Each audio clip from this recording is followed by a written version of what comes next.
Good morning. Today's topic is scopes of rural development, ग्रामीण विकास का क्षेत्र। अगर हम ग्रामीण विकास के क्षेत्र की बात करते हैं तो ये बहुत एक डिटेल सब्जेक्ट है, लेकिन अगर इसको हम स्टडी की अकॉर्डिंग देखना चाहें तो इसे हम 4 पार्ट्स में डिवाइड कर सकते हैं। वो 4 पार्ट्स क्या हैं?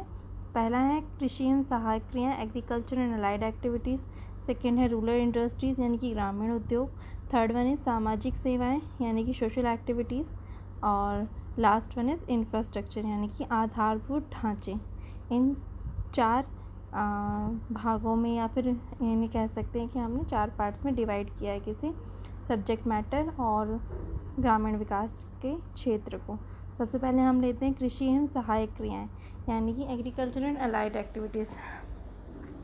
अगर ऐसे देखते हैं तो कृषि और ये सहायक क्रियाएँ हैं वो सिर्फ ग्रामीण अर्थव्यवस्था की ही नहीं है, बल्कि अपने देश की अर्थव्यवस्था का एक मुख्य आधार है। अपने देश की जो राष्ट्र है उसका लगभग 15% हमें कृषि एवं सहायक क्रियाओं से ही प्राप्त होता है। कृषि के सहायक में क्या क्या इंक्लूड होता है?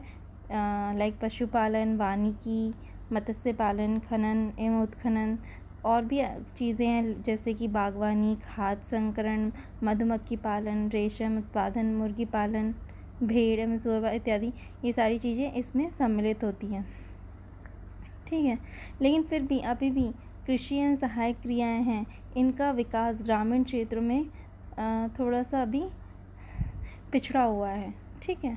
उसके लिए सरकार द्वारा कई प्रोग्राम्स भी चलाए गए हैं,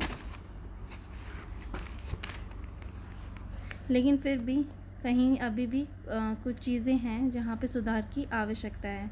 जैसे कि किसानों को अधिक से अधिकाधिक वित्तीय सुविधाएं उपलब्ध करानी जानी चाहिए। वो भी उस कि भाई उनको जो फाइनेंशियल नीड्स हैं उनकी वो फुलफ़िल होनी चाहिए। जो भी उनकी ज़रूरतें हैं किसानों की, उनकी जो उपज है, उनकी जो फसल है उसके उचित मूल्य मिलने चाहिए, ठीक है। अगर किसी फसल का उनको सही मूल्य नहीं मिल रहा है बाज़ार में तो सरकार द्वारा वो ख़रीदी जानी चाहिए और उसकी व्यवस्था की जानी चाहिए।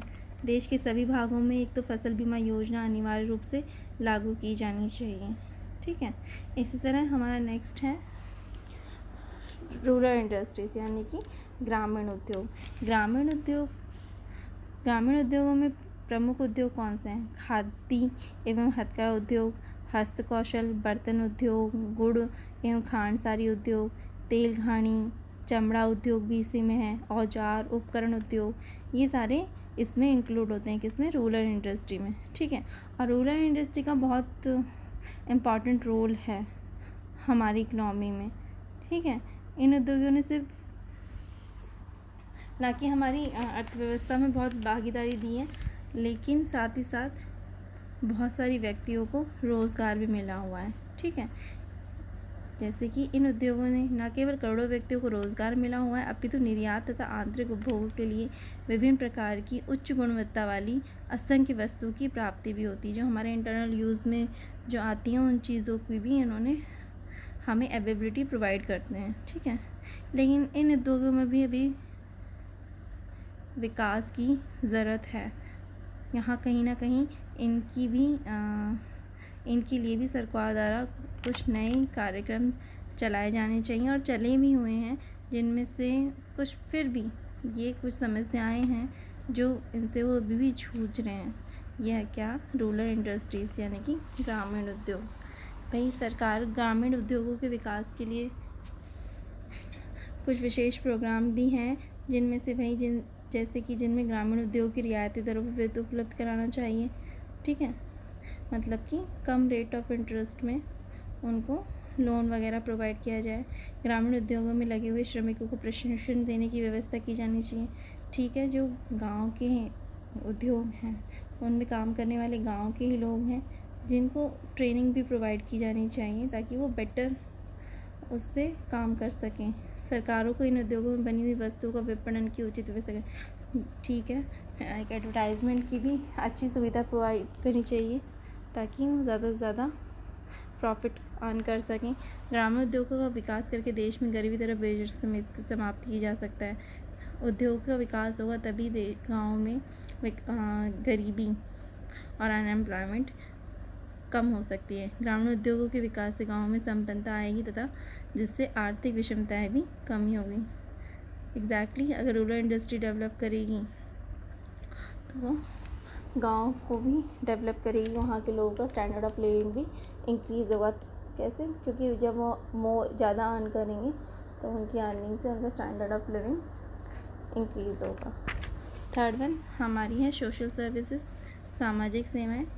ठीक है, एक तीसरा महत्वपूर्ण क्षेत्र है या फिर सब्जेक्ट है किसका? हमारा रूरल डेवलपमेंट के स्कोप्स का। ठीक है, सामाजिक विकास बहुत ज़रूरी है किसी भी ग्रामीण विकास के लिए। अगर सामाजिक विकास जहाँ पर है तो वहाँ बेरोज़गारी की और गरीबी की समस्या सबसे कम होगी, और जहाँ पे सामाजिक सेवाओं का अभाव है वहाँ पे गरीबी और बेरोज़गारी की समस्या अधिक होगी।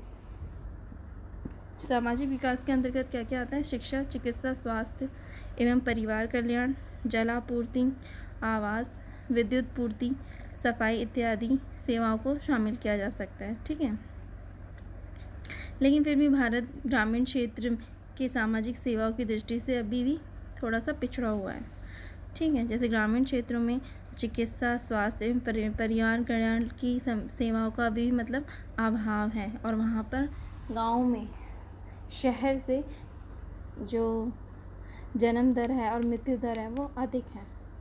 और जैसे हम और चीज़ों की बात करें तो भारत के गाँव में सफाई के प्रबंध में सैनिटाइजेशन की उसकी भी एक प्रॉब्लम है, जिसके लिए कुछ प्रोग्राम्स भी चलाए गए हैं। जैसे 1986 में ग्रामीण स्वच्छता कार्यक्रम यानी कि रूरल सैनिटाइजेशन प्रोग्राम स्टार्ट किया गया था। ठीक, उसमें क्या था कि भाई ग्रामीण निर्धनों के जीवन की गुणवत्ता में वही स्टैंडर्ड ऑफ लिविंग में सुधार किया जा सके, इम्प्रूवमेंट की जाए और महिलाओं को भी इक्वल रिस्पेक्ट मिली जाए।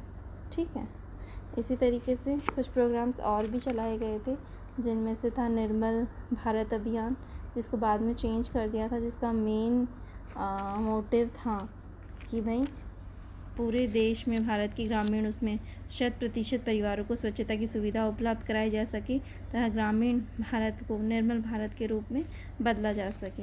ठीक है, देश में अभी भी जल आपूर्ति यानी कि जल की, पानी की और सफाई की संबंधित समस्याएं रही हैं और अभी भी हैं, और उनके लिए योजनाएं भी कई की गई हैं, जिसमें से पंचवर्षीय योजनाएं हैं जो काफ़ी विस्तार हुआ है। लेकिन ग्रामीण परिवार में अभी भी 24% ही शौचालयों की सुविधाएं से वंचित हैं अभी भी। ठीक है, लास्ट वन है इंफ्रास्ट्रक्चर यानी कि आधारभूत ढांचा।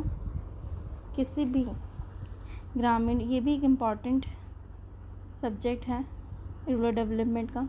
इंफ्रास्ट्रक्चर ये इंक्लूड करता है ट्रांसपोर्टेशन वगैरह, बैंकिंग वगैरह, बीमा, परिवहन, संचार, बैंकिंग, बीमा, सहकारी संस्थाएं, पंचायती राज संस्थाएं, ये सभी सम्मिलित की जाती हैं इसमें।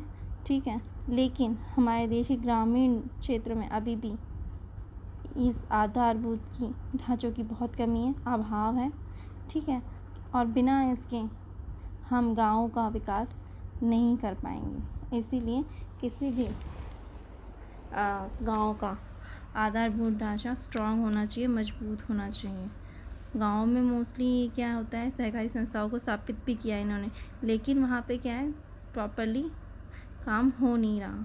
इसके लिए ग्रामीण विकास में पंचायती राज संस्थाओं का भी महत्वपूर्ण भूमिका होती है, लेकिन इसमें भी कुछ ना कुछ समस्याएं हैं। कई जगह पे टाइमली पंचायत राज के चुनाव हो नहीं पाते हैं। ठीक है, या फिर पंचायतों को विकास के लिए पूर्ण अधिकार नहीं मिल पाता है।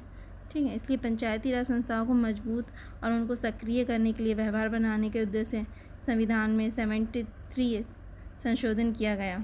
ये संशोधन 24 अप्रैल 1993 से लागू हो गया। इससे पंचायती राज की संस्थाओं का समुचित विकास होगा तथा ये संस्थाएं ग्रामीण विकास को सक्रिय भूमिका निभा सकेंगी।